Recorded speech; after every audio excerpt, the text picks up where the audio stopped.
नमस्कार जोहार, मैं साइमा कुमारी और आप देख रहे हैं न्यूज झारखंड। समय हो चला है झारखंड की खबरों को जानने का, उनसे अपडेट होने का। तो चलिए जानते हैं झारखंड की सुबह से लेकर शाम तक की हर खबरों को। लेकिन उससे पहले अगर आप चैनल पे नए हैं तो चैनल को सब्सक्राइब करें ताकि झारखंड की हर छोटी से बड़ी खबर आप तक पहुंचती रहे। नारायणपुर में ऑटो पलटा, 6 लोग घायल। बकरी बचाने के चक्कर में हुआ हादसा, 2 वर्षीय बच्चा भी जख्मी। ग्रामीणों ने की कार्रवाई की मांग। जामताड़ा जिले के नारायणपुर थाना क्षेत्र के कोल्हर मोड़ के पास एक ऑटो पलटने से 6 लोग गंभीर रूप से घायल हो गए। यह घटना मंगलवार सुबह करीब 11:30 बजे हुई। ऑटो जामताड़ा से सवारियों और सामान के साथ नारायणपुर जा रहा था। दुर्घटना उस समय हुई जब ऑटो के सामने अचानक एक बकरी आ गई। बकरी को बचाने के प्रयास में चालक ने नियंत्रण खो दिया और ऑटो पलट गया। घायलों में एक 2 वर्षीय बच्चा भी शामिल है जिसे गंभीर चोटें आई हैं। एक बुजुर्ग महिला का हाथ टूट गया और अन्य 5 लोग भी जख्मी हुए हैं। प्रत्यक्षदर्शियों के अनुसार ऑटो की रफ्तार तेज थी। हादसे के बाद मौके पर लोगों की भीड़ जमा हो गई। ऑटो चालक को कोई चोट नहीं आई।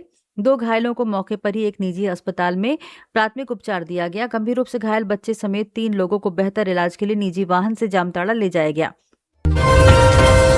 चतरा में सड़क हादसे में 2 युवकों की मौत। शादी से लौट रहे बाइक सवारों को अज्ञात वाहन ने रौंदा, एक की हालत गंभीर। चतरा जिले के इटखोरी थाना क्षेत्र में देर रात हुए भीषण सड़क हादसे में 2 युवकों की मौत हो गई, जबकि एक युवक गंभीर रूप से घायल हो गया। तीनों युवक अपने दोस्त की शादी समारोह से लौट रहे थे। यह हादसा इटखोरी थाना क्षेत्र के हजारीबाग रोड स्थित करनी इलाके में हुआ। जानकारी के अनुसार सिलाड़ गांव निवासी मिथिलेश भुइयां, धुना गांव निवासी पंकज भुइयां और नीरज कुमार भुइयां एक ही मोटरसाइकिल पर सवार होकर शादी समारोह से अपने घर लौट रहे थे। इसी दौरान करनी से धुना गांव जाने के क्रम में तेज रफ्तार एक अज्ञात वाहन ने उनकी बाइक को जोरदार टक्कर मार दी। टक्कर इतनी भीषण थी कि बाइक सवार तीनों युवक सड़क पर गिर गए और हादसे में मिथिलेश भुइयां की मौके पर ही मौत हो गई। हादसे की सूचना मिलते ही इटखोरी थाना प्रभारी अभिषेक कुमार सिंह पुलिस बल के साथ घटनास्थल पर पहुंचे। पुलिस ने स्थानीय लोगों की मदद से घायलों को तुरंत अस्पताल पहुंचाया। गंभीर रूप से घायल पंकज भुइयां को इलाज के लिए अस्पताल ले जाया गया, लेकिन चिकित्सकों के प्रयास के बावजूद उसकी मौत हो गई। पंकज भुइयां अपने परिवार का इकलौता बेटा था। उसके पिता मजदूरी कर परिवार का भरण पोषण करते हैं।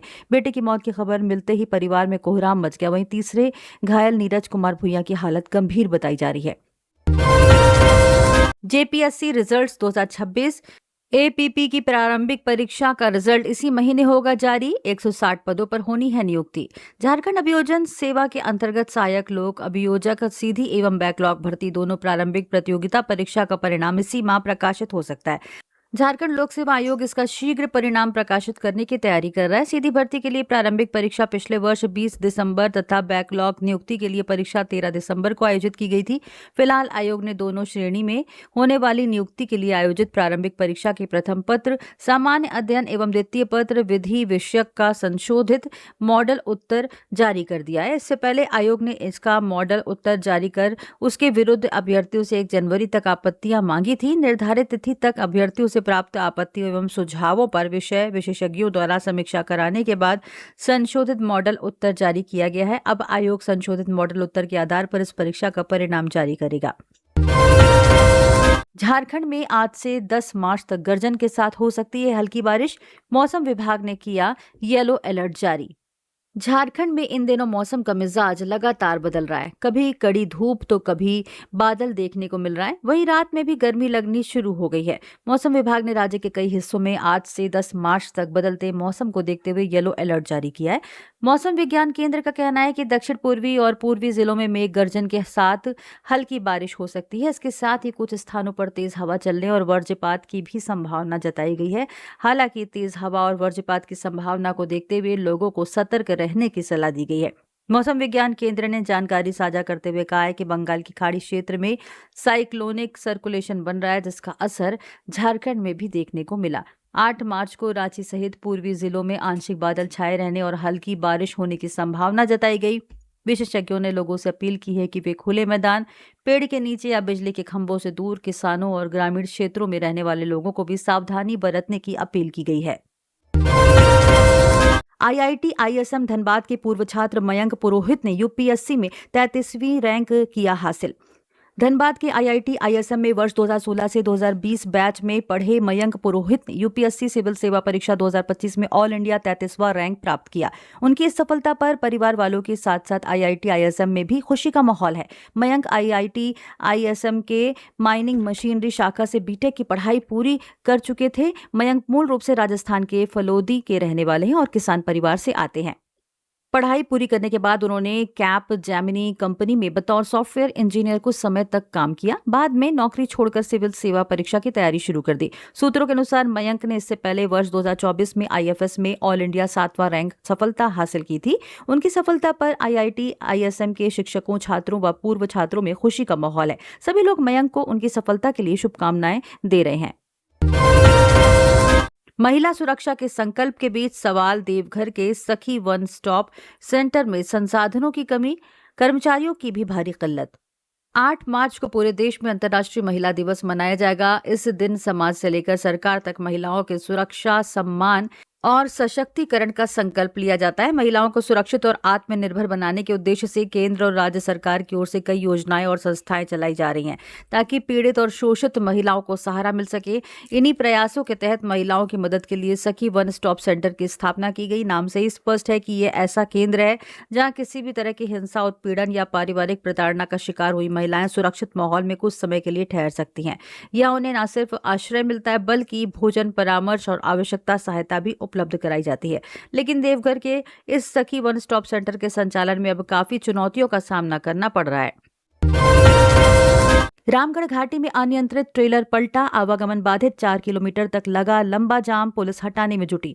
रामगढ़ जिले की चुटुपालू घाटी में एक अनियंत्रित ट्रेलर पलट गया जिससे आवागमन पूरी तरह बाधित हो गया। इस घटना के कारण घाटी में लगभग 4 किलोमीटर लंबा जाम लग गया है। बताया जा रहा है कि एक ट्रेलर रांची से रामगढ़ की ओर आ रहा था, तभी घाटी में अनियंत्रित होकर पलट गया। हादसे में ट्रेलर का अगला हिस्सा उसके पिछले हिस्से से अलग हो गया और पिछला हिस्सा ड्राइवर के बीच फंस गया। ट्रेलर के बड़े आकार के कारण सड़क पर दोनों ओर से गाड़ियों की लंबी कतारें लग गई। घटना की सूचना मिलते ही रामगढ़ पुलिस मौके पर पहुंची। पुलिस क्रेन की मदद से पलटे हुए ट्रेलर को हटाया। प्रशासन ने एक लेन को बंद करके दूसरे लेन को चालू करने का प्रयास किया था, लेकिन बंद किए गए लेन में भी 4 किलोमीटर लंबा जाम लग गया था। जाम में छोटे बड़े सभी प्रकार के वाहन फंसे हुए थे। चुटुपालू घाटी अपनी घुमावदार सड़कों और लगातार होने वाली दुर्घटनाओं के लिए जानी जाती है, जिसके कारण इसे मौत की घाटी भी कहा जाता है। यहाँ अक्सर लंबे वाहन पलट जाते हैं जिससे जाम की स्थिति उत्पन्न हो जाती है और कई लोगों की जान भी जा चुकी है। जिला प्रशासन ने जाम से निपटने के लिए कई कदम उठाए हैं, लेकिन वे प्रभावी साबित नहीं हो रहे हैं। सेल कर्मचारियों के लिए खुशखबरी, वेतन से 2% की कटौती 1 अप्रैल से हो जाएगी बंद। Steel authority of India limited SAIL प्रबंधन ने कर्मचारियों से संबंधित एक महत्वपूर्ण परिपत्र जारी किया है। इसमें बताया गया है कि कर्मचारियों के वेतन से सेल employees superannuation benefit fund के लिए की जा रही 2% कटौती को 1 अप्रैल 2026 से बंद कर दिया जाएगा। यह निर्णय सेल में नई सेल पेंशन योजना लागू होने के बाद लिया गया। अब तक सेल के सभी कर्मचारी अपने मूल वेतन, महंगाई भत्ते का 2% हिस्सा SESBF फंड में योगदान के रूप में देते थे, जिसका संचालन SESBF ट्रस्ट द्वारा किया जाता है। वहीं सेल पेंशन योजना के तहत कंपनी की ओर से कर्मचारियों के लिए नेशनल पेंशन सिस्टम में योगदान किया जा रहा है। दोनों योजनाओं का उद्देश्य कर्मचारियों को सेवानिवृत्ति के बाद आर्थिक सुरक्षा प्रदान करना है। इसी कारण SESBF में की जा रही कटौती को समाप्त करने का निर्णय लिया गया है। गुमला में कुएं में गिरने से युवक की मौत, नशे की हालत में पानी भरने गया था अमित उरांव, परिवार में मचा कोहराम। गुमला जिले के घाघरा थाना क्षेत्र के गम्हरिया बंगला टोली में कुएं में डूबने से करीब 25 वर्षीय युवक की मौत हो गई। मृतक की पहचान अमित उरांव के रूप में हुई है। घटना के बाद परिजन उसे आनंद फानन में घाघरा सामुदायिक स्वास्थ्य केंद्र ले गए, जहां चिकित्सकों ने जांच के बाद उसे मृत घोषित कर दिया। घटना की जानकारी मिलते ही इलाके में शोक का माहौल बन गया। बताया जा रहा है कि यह हादसा शुक्रवार देर रात हुआ। युवक घर से करीब 100 मीटर दूर स्थित बारी के कुएं से पानी भरने गया था। इसी दौरान उसका संतुलन बिगड़ गया, वह कुएं में गिर गया जिससे उसकी मौत हो गई। स्थानीय लोगों के अनुसार घटना के समय अमित उरांव नशे की हालत में था। वह रात में पानी भरने के लिए कुएं पर पहुंचा था। इसी दौरान संतुलन बिगड़ने के कारण वह सीधे कुएं में जा गिरे। काफी देर तक जब वह घर नहीं लौटे तो परिजनों ने शक हुआ। खोजबीन के दौरान कुएं के पास उनकी मौजूदगी के संकेत मिले, जिसके बाद लोगों ने कुएं में तलाश की। बाहर निकालकर उन्हें तुरंत घाघरा सामुदायिक स्वास्थ्य केंद्र ले जाया गया, जहां उनकी मौत हो चुकी थी। बताया जाता है कि अमित उरांव मूल रूप से हापा मुनि गांव का रहने वाला था। कुछ समय से वह गम्हरिया बंगला टोली स्थित अपने ससुराल में रह रहा था। वहीं यह हादसा हुआ। झारखंड में नर्सिंग शिक्षा से जुड़ा एक बड़ा निर्णय होने जा रहा है। राज्य के नर्सिंग कॉलेजों में प्रवेश के लिए लागू न्यूनतम 40 परसेंटाइल को घटाकर 25 परसेंटाइल करने की तैयारी की गई है। स्वास्थ्य चिकित्सा शिक्षा एवं परिवार कल्याण विभाग ने इससे संबंधित झारखंड राज्य अंतर्गत नर्सिंग संस्थानों के प्रबंधन, नामांकन एवं परीक्षा संचालन द्वितीय संशोधन नियमावली 2026 का मसौदा तैयार किया है। इस प्रस्ताव को लागू करने से पहले कैबिनेट की मंजूरी जरूरी होगी। कैबिनेट से सहमति मिलने के बाद ही राज्य के नर्सिंग कॉलेजों में नामांकन प्रक्रिया में यह नया नियम लागू किया जाएगा। अभी तक झारखंड संयुक्त प्रवेश प्रतियोगिता परीक्षा परिषद JCECEB द्वारा आयोजित प्रवेश परीक्षा में 40 परसेंटाइल से कम अंक प्राप्त करने वाले अभ्यर्थी प्रवेश प्रक्रिया से बाहर हो जाते थे। नए प्रस्ताव के लागू होने के बाद 25 परसेंटाइल अंक प्राप्त करने वाले उम्मीदवार भी प्रवेश के लिए पात्र माने जाएंगे। पाकुड़ में संदेहास्पद स्थिति में मिला युवक का शव, जांच में जुटी पुलिस। पाकुड़ नगर थाने क्षेत्र के तलवाडांगा गांव के पास खेत में एक युवक के शव पाए जाने को लेकर इलाके में सनसनी फैल गई है। सूचना मिलते ही पुलिस पदाधिकारी दलबल के साथ पहुंचे और शव को अपने कब्जे में लेकर पोस्टमार्टम के लिए सदर अस्पताल भेज दिया। मिली जानकारी के मुताबिक शनिवार की अहले सुबह गांव के ग्रामीण खेत की ओर जा रहे थे, तभी उनकी नजर युवक के शव पर पड़ी। शव पाए जाने की खबर आसपास के क्षेत्रों में फैलने से सैकड़ों ग्रामीण घटनास्थल पर जमा हो गए। स्थानीय लोगों ने शव पाए जाने की सूचना थाने को दी। शव की खबर मिलते ही पुलिस पदाधिकारी दलबल के साथ घटनास्थल पर पहुंचे और मौजूद लोगों से पूछताछ की। जिस स्थान पर शव पाया गया वहां से पुलिस ने कई सामग्री को जांच के लिए कलेक्ट किया। संदीप मेहता ने बताया कि पुलिस मामले की गहनता से जांच कर रही है, जबकि स्थानीय लोगों के मुताबिक मृतक लिट्टीपाड़ा प्रखंड के सरसा गांव के 23 वर्षीय मनोहर मंडल है और वे पाकुड़ जिला मुख्यालय में किराए के मकान में रहता था। गढ़वा के रंका अनुमंडल को मिला जैव विविधता पार्क, स्थानीय विधायक और अधिकारियों ने किया उद्घाटन।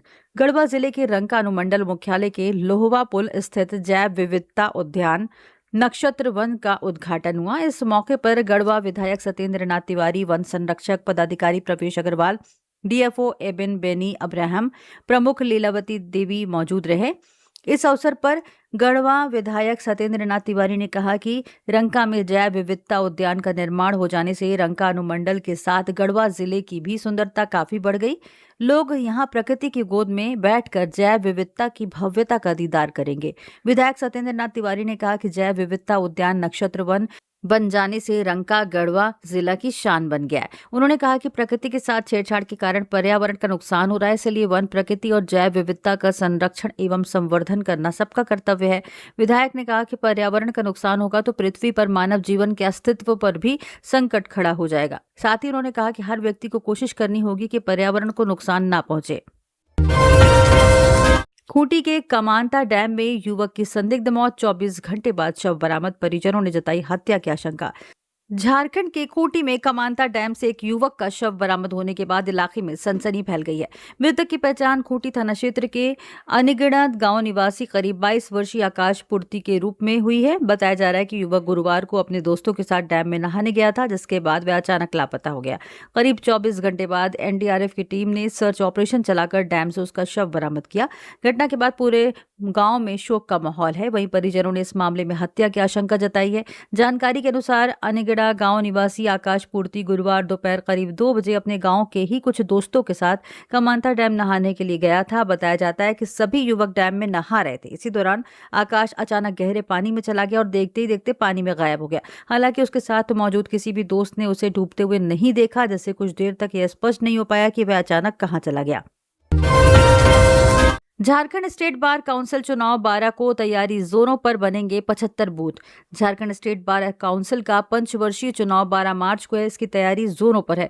मुख्य चुनाव पदाधिकारी जस्टिस अंबुजनाथ ने बताया कि झारखंड में 75 बूथ पर चुनाव संपन्न कराए जाएंगे। 75 पोलिंग ऑफिसर चुनाव कार्य में लगेंगे। 37 बार एसोसिएशन में मतदान की व्यवस्था रहेगी। हर बार एसोसिएशन में एक पर्यवेक्षक भी नियुक्त किया जाएगा। पर्यवेक्षक के निर्देश पर पोलिंग ऑफिसर चुनाव कार्य संपन्न कराएंगे। 12 मार्च को सुबह 10 बजे से शाम 5 बजे तक मतदान होगा। वोटर अधिवक्ता अपना पहचान पत्र दिखाकर वोट कर सकेंगे। रांची में सिविल कोर्ट और हाई कोर्ट परिसर में बूथ बनाए जाएंगे। रांची सिविल कोर्ट परिसर में 8 बूथ होंगे, जहां 34 स्क्रीन एरिया में वोटर अपना मतदान करेंगे, जबकि हाईकोर्ट में 10 बूथ बनाए जाएंगे, जहां 45 स्क्रीन एरिया में मतदान होगा। इसके अलावा धनबाद में 8, गिरिडीह में 3, बोकारो में 3, हजारीबाग में 4, जमशेदपुर में 5 सहित अन्य जिला बार में बूथ बनाए जाएंगे। बर्थडे पार्टी में डीजे वाहन पलटा, 4 लोग गंभीर रूप से घायल। पलामू जिले के छतरपुर थाना क्षेत्र के खेंद्र पंचायत अंतर्गत पिंडराही गांव में जन्मदिन की पार्टी के दौरान बड़ा हादसा हो गया। यहां डीजे वाहन पलटने से 4 लोग गंभीर रूप से घायल हो गए। सभी घायलों को प्राथमिक उपचार के बाद बेहतर इलाज के लिए मेदिनी रॉय मेडिकल कॉलेज अस्पताल MMCH मेदिनी नगर रेफर कर दिया गया। जानकारी के अनुसार पिंडराही गांव निवासी राजकुमार सिंह के बेटे विकास का जन्मदिन मनाया जा रहा था। केक काटने के बाद सभी लोग डीजे की धुन पर नाच रहे थे। इसी दौरान डीजे चालक गाड़ी को पीछे बैक कर रहा था, तभी अचानक संतुलन बिगड़ने से वाहन पलट गया।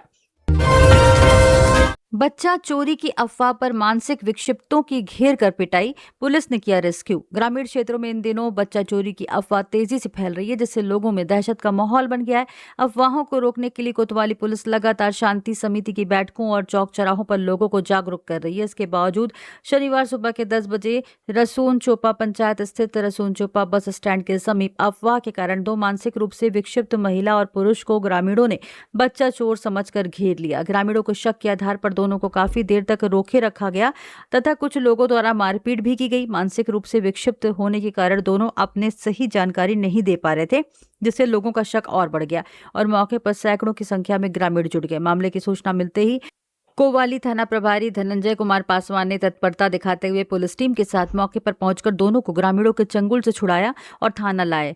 थाने में भी दोनों अपनी पूरी जानकारी देने में असमर्थ रहे, जिससे स्पष्ट हुआ कि वे मानसिक रूप से अस्वस्थ हैं। बोकारो थर्मल में बिजली उत्पादन ठप, झारखंड समेत कई राज्यों में नहीं मिलेगी बिजली।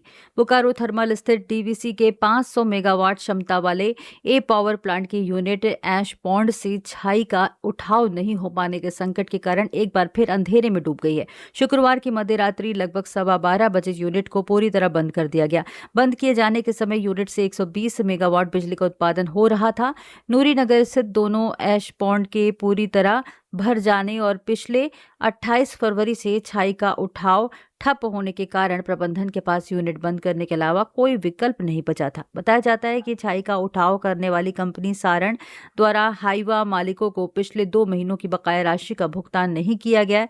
इससे नाराज हाईवा मालिकों ने 28 फरवरी से छाई उठाव का काम पूरी तरह बंद कर दिया था। हालांकि डीवीसी के HOP सुशील कुमार अर्जरिया ने इस गतिरोध के पीछे होली की छुट्टियों को भी एक कारण बताया था। अनगढ़ा की शराब दुकान में ठाए ठाए गोली चलाने वाले चले गए जेल, अब पीसेंगे चक्की। झारखंड की राजधानी रांची के अनगढ़ा थाना क्षेत्र में गेतल सूद स्थित शराब की कंपोजिट दुकान पर फायरिंग करने वाले 3 कुख्यात अपराधियों को पुलिस ने गिरफ्तार कर जेल भेज दिया है। पुलिस ने आरोपियों के पास से अवैध हथियार, जिंदा कारतूस, मोबाइल फोन और घटना में इस्तेमाल की गई बाइक बरामद की है। पुलिस के अनुसार अपराधियों ने दुकान में रंगदारी वसूलने के लिए दहशत फैलाने के उद्देश्य से फायरिंग की थी।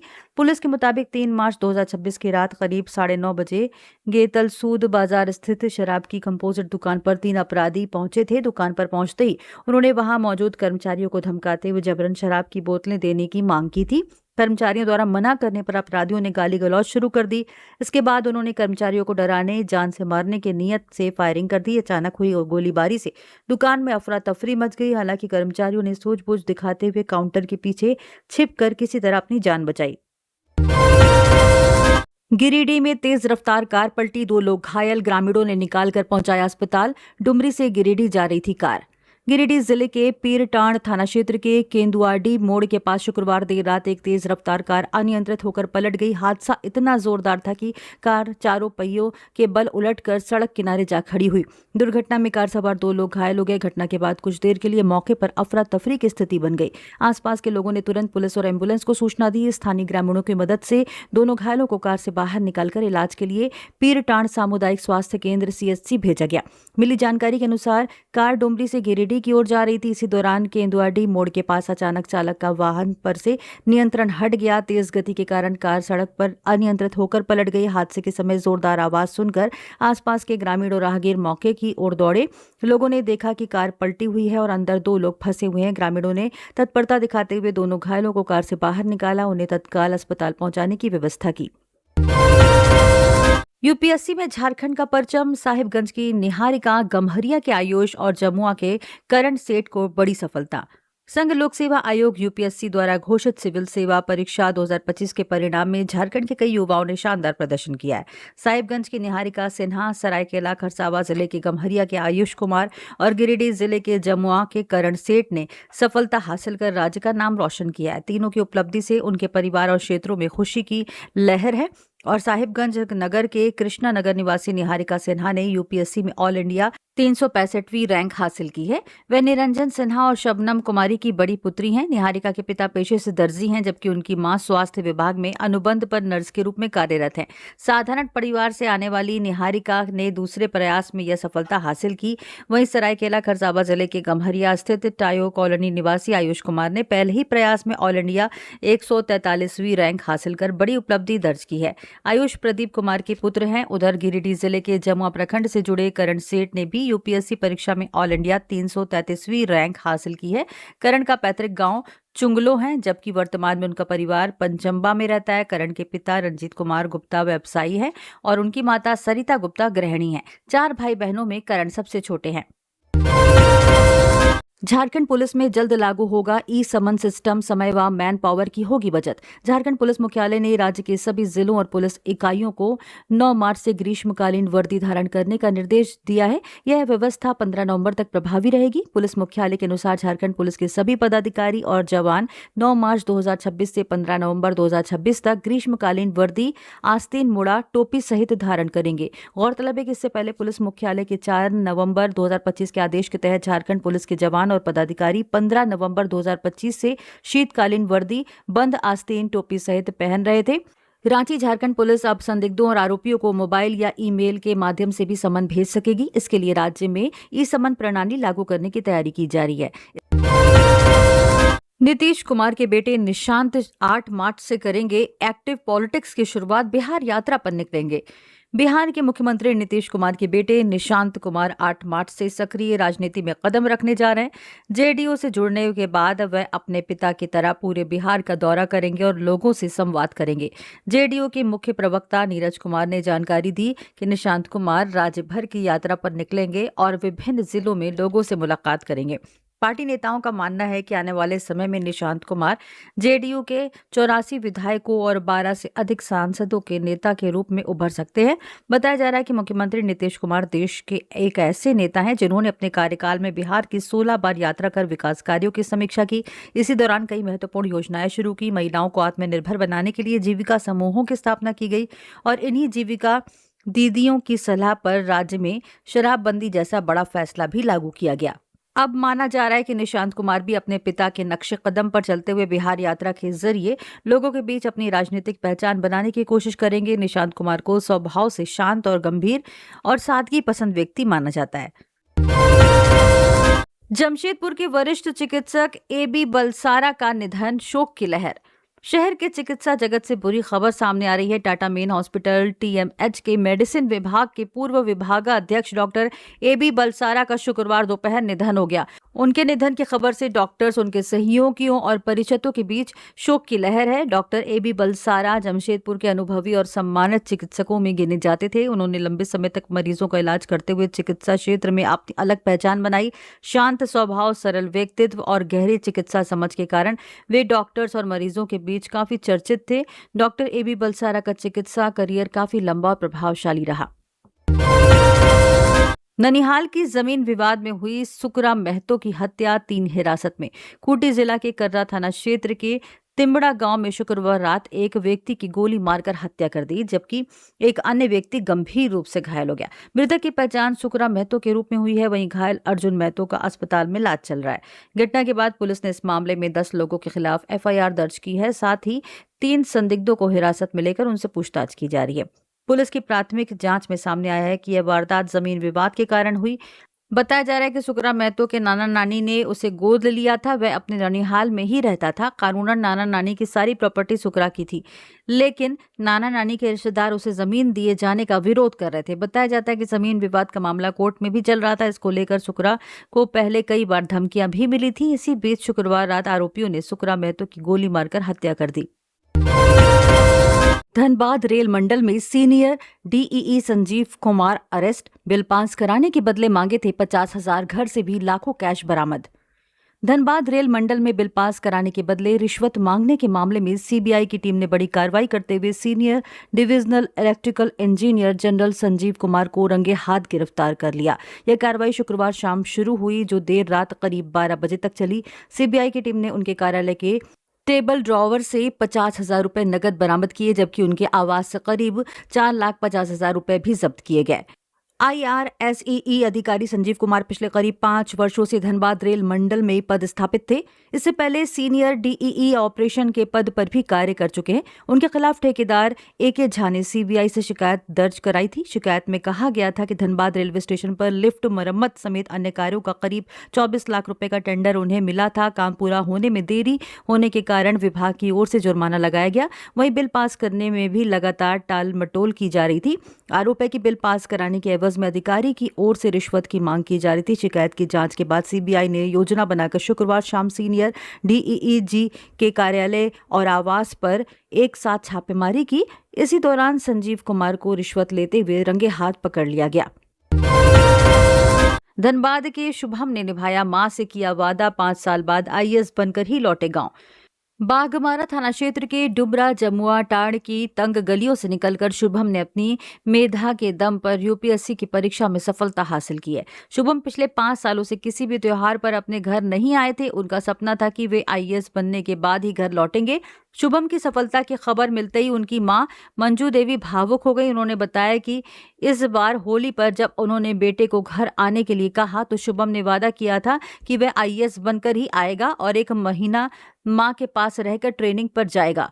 शुभम ने अपनी प्रारंभिक शिक्षा कर्नल पब्लिक स्कूल मंद्रा से प्राप्त की है। इसके बाद डिनोबली चंद्रपुरा से 10वीं और DPS बोकारो से 12वीं की परीक्षा पूरी की। उन्होंने बनारस हिंदू यूनिवर्सिटी BHU से B.Tech की और फिर UPSC की तैयारी में जुट गए। शुभम की इस ऐतिहासिक सफलता पर पूरे गांव में खुशी का माहौल है। खलारी में जमीन फटने से दहशत में ग्रामीण मौत के साए में गुजर रही रातें। कोयलांचल के NK एरिया स्थित विश्रामपुर करकट्टा क्षेत्र में गुरुवार की शाम अचानक ऐसी घटना घटी जिसने इलाके के लोगों को दहशत में डाल दिया। बंद पड़ी भूमिगत खदान के ऊपर बसे कई घरों की दीवारों और फर्श में अचानक दरारें पड़ने लगी। देखते ही देखते कई घरों में गहरी दरारें उभर आईं, जिससे पूरे इलाके में अफरा तफरी का माहौल बन गया।